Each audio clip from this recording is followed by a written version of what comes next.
नमस्कार, मैं हूं परिधि धस्माना और आप देख रहे हैं देश की सबसे बड़ी सियासी हलचल। सत्ता के गलियारों में इस वक्त एक प्रचंड सुनामी आई है। 5 राज्यों के चुनावी नतीजों ने देश के राजनीतिक मानचित्र को हिलाकर रख दिया है। सबसे बड़ा झटका लगा है पश्चिम बंगाल में। यहां ममता बनर्जी की हार ने न केवल तृणमूल कांग्रेस बल्कि पूरे इंडिया गठबंधन की बुनियाद को झकझोर दिया है। लेकिन सवाल यह है, क्या यह विपक्ष के अंत की शुरुआत है या फिर किसी बड़े तूफान से पहले की खामोशी? ममता बनर्जी ने सीधे तौर पर 100 सीटों पर धांधली का आरोप लगाकर सनसनी फैला दी है और इस सियासी समर में उन्हें साथ मिला है राहुल गांधी का। 8 मई 2026 को राहुल गांधी ने हरियाणा की तपती सड़कों पर चल रही सद्भाव यात्रा में शामिल होकर दिल्ली की सत्ता को सीधी चुनौती दे दी।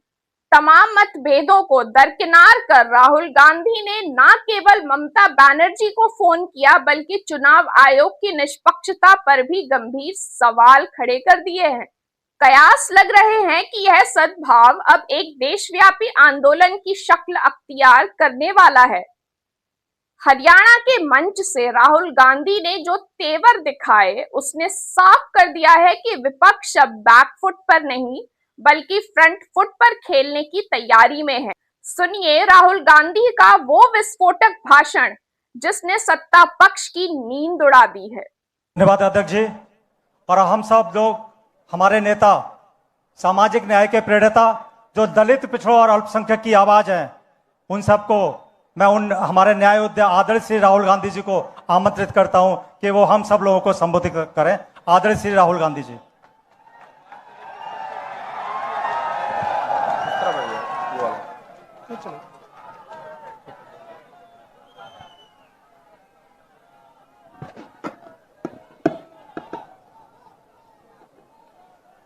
नमस्कार।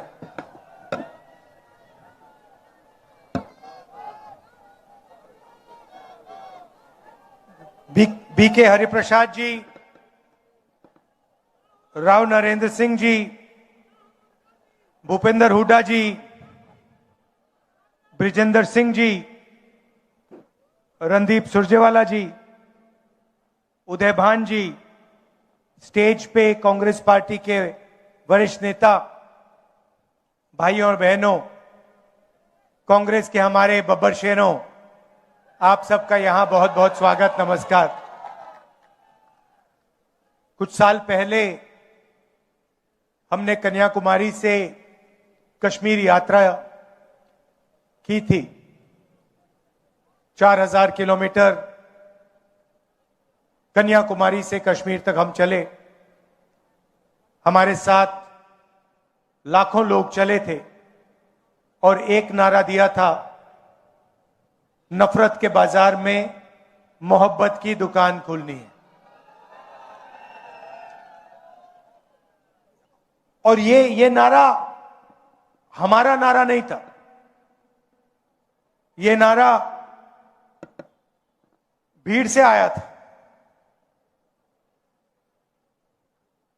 मगर देश को इस नारे की जरूरत थी और अभी भी इस देश को इस नारे की जरूरत है। तो मैं आपको बधाई देता हूं, कि आप आइए, आपको बधाई देता हूं कि आपने उसी प्रकार हरियाणा में ये यात्रा की, जनता के बीच में गए, हरियाणा की सड़कों पे चले और आपको इस यात्रा से बहुत फायदा होगा, क्योंकि आपको हरियाणा का जो पल्स है, वो आपने लोगों से सुनकर समझा है। और मेरी सोच है कि कांग्रेस पार्टी में हर प्रदेश में जो हमारे युवा नेता हैं, उन सबको इस प्रकार से जनता के बीच में यात्रा करनी चाहिए। सीखने को मिलता है, लोग जुड़ते हैं, राजनीतिक समझ बढ़ती है, और हर यात्रा का, चाहे कितनी भी छोटी हो कितनी भी बड़ी हो, यात्रा की हिंदुस्तान में यात्रा का ट्रेडिशन है। तो यात्रा का जनता को और जो यात्रा करते हैं उनको फायदा होता है। देखिए, हरियाणा के बारे में आप मुझसे अच्छा जानते हो। यहां का चुनाव बीजेपी ने चोरी किया। मध्य प्रदेश, हरियाणा, महाराष्ट्र, अब बंगाल, असम, इन्होंने सिस्टम बना लिया है चुनाव चोरी करने का। लाखों नाम काट देते हैं, लाखों नए नाम जोड़ देते हैं। इलेक्शन कमीशन इनके कंट्रोल में है, ब्यूरोक्रेसी इनके कंट्रोल में है, और ये सोचते हैं कि इनका राज अब रुक नहीं सकता।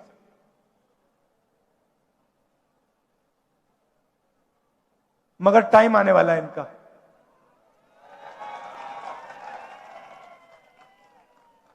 आप देख लेना, इनका टाइम आने वाला है। क्योंकि जनता को यह बात समझ आ गई है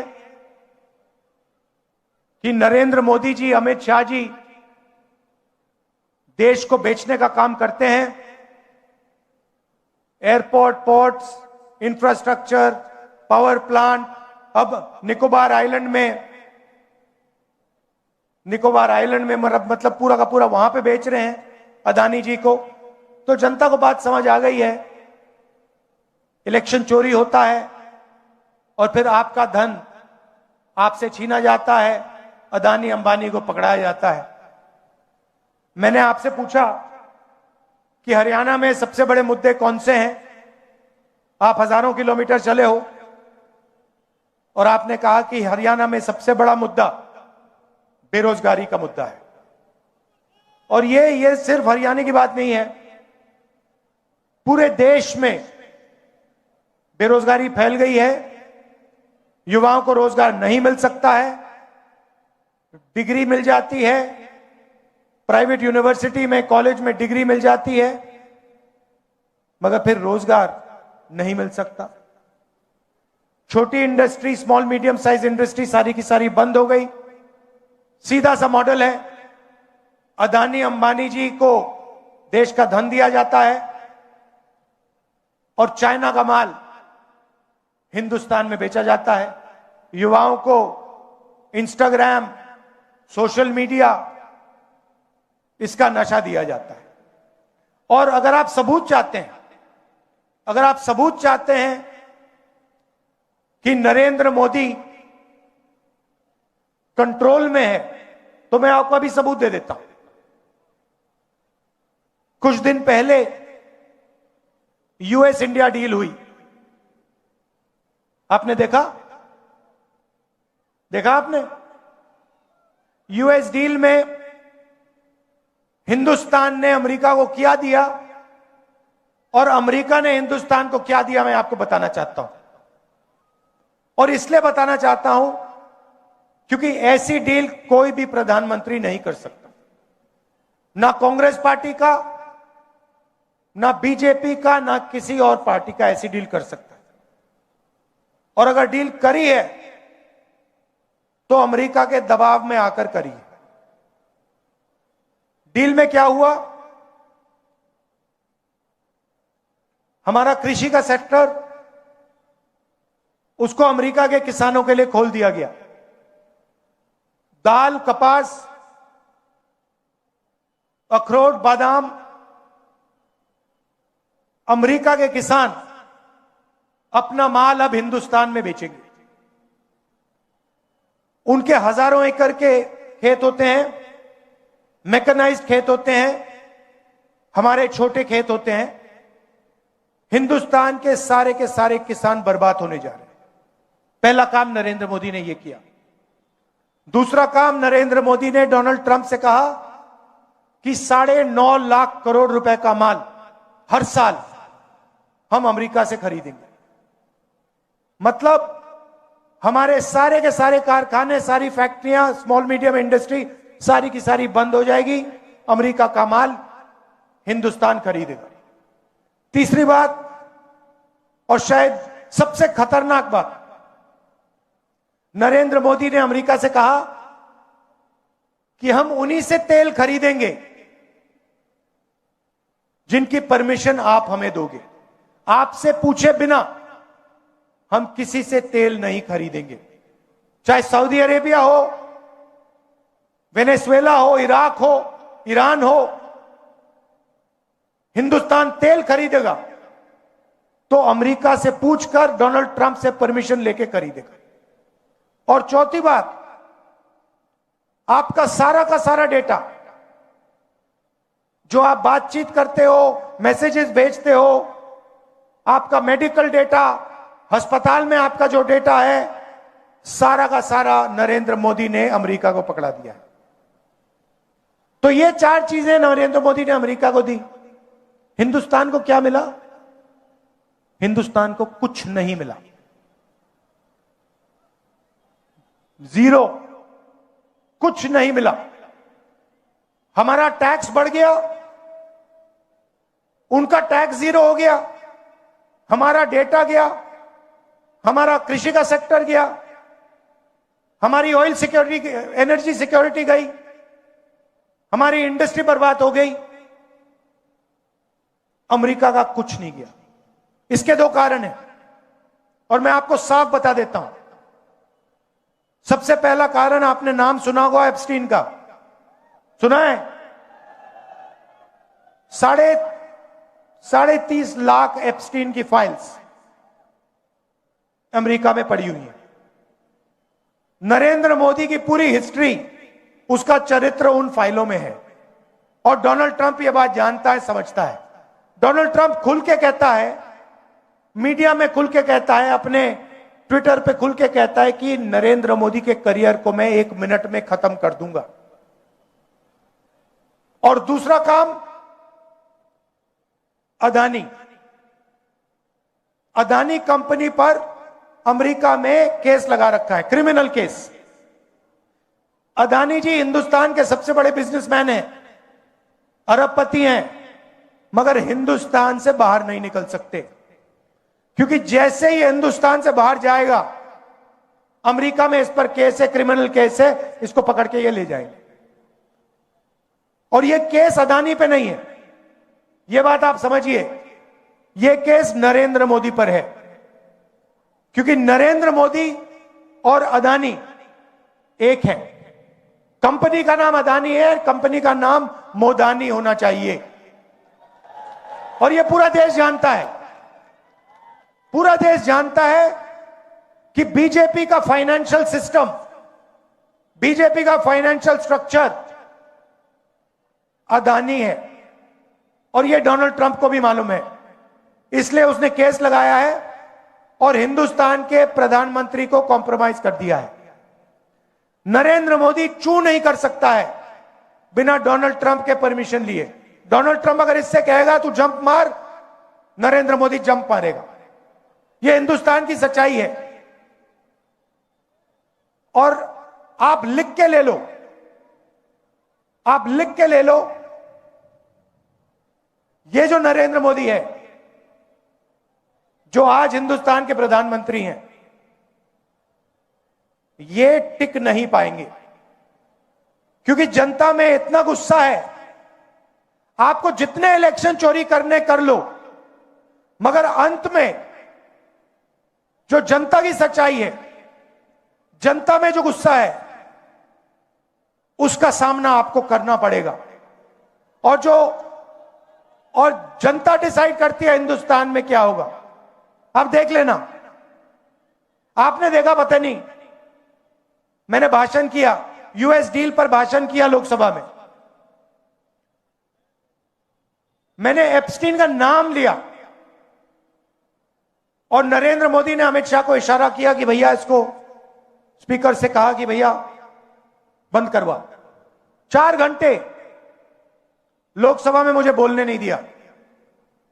मैं क्या बोलने जा रहा था? मैं एप्स्टीन की बात करने जा रहा था, मैं अदानी के बारे में बोलने जा रहा था, मगर नरेंद्र मोदी जी उठ के पार्लियामेंट हाउस से भाग गए। आंख में आंख नहीं मिला सकते, यह सच्चाई है। इनका सिस्टम क्या है? अदानी इनकी पूरी मार्केटिंग करता है, इनको ये पूरी देश का धन पकड़ाते हैं। इनके पास ईडी है, सीबीआई है, इनकम टैक्स डिपार्टमेंट है। और सीधी सी बात है, हम नरेंद्र मोदी से, ईडी से, सीबीआई से, इनकम टैक्स डिपार्टमेंट से डरते नहीं। कर लो जो करना है, कोई फर्क नहीं पड़ता। हम कांग्रेस पार्टी, आप लिख के ले लो, कांग्रेस पार्टी नरेंद्र मोदी को हराएगी और फिर देखना हम क्या कार्रवाई करते हैं नरेंद्र मोदी के साथ। क्योंकि इन्होंने देश पर आक्रमण किया है, लोकतांत्रिक सिस्टम पर आक्रमण कर कर इन्होंने अंबेडकर जी के संविधान पर आक्रमण किया है। संविधान पर आक्रमण किया है। और आपका जो हक है, देश की जनता का जो हक है, जो संविधान में लिखा है, लोकतंत्र आपका हक है, उस पर आक्रमण किया है और लोकतंत्र को इन्होंने खत्म किया है। हम इस बात को नहीं भूलने वाले हैं, चाहे कुछ भी हो जाए। विचारधारा की लड़ाई है और 2 ही विचारधारा इस देश में लड़ती है, राजनीतिक 2 ही विचारधाराएं, एक आरएसएस की, नफरत की, बंटवारे की, दूसरी कांग्रेस पार्टी की, मोहब्बत की, एकता की विचारधारा। आप देख लेना, बाकी सारी की सारी पार्टियां इनके सामने नहीं खड़ी हो पाएंगी, एक नहीं हो पाएगी और अंत में सिर्फ कांग्रेस पार्टी खड़ी होगी और कांग्रेस पार्टी इनको हराएगी। और हमारे जो बब्बर शेर यहां पे आए हुए हैं, आप याद रखो, आप किसी से डरते नहीं हो। आप याद रखो मैं क्या कह रहा हूं, नरेंद्र मोदी को, अमित शाह को कांग्रेस पार्टी हराएगी, बीजेपी को कांग्रेस पार्टी हराएगी। एक बार फिर मैं आपका धन्यवाद करता हूं कि आपने ये यात्रा की, हजारों किलोमीटर आप चले। मैं जानता हूं 1000 किलोमीटर, हजारों किलोमीटर चलना आसान काम नहीं है, मुश्किल काम है। आपने किया, पूरा मेरा सपोर्ट है आपको, हरियाणा कांग्रेस का सपोर्ट है, इंडियन नेशनल कांग्रेस का सपोर्ट है। बहुत बहुत धन्यवाद, नमस्कार, जय हिंद।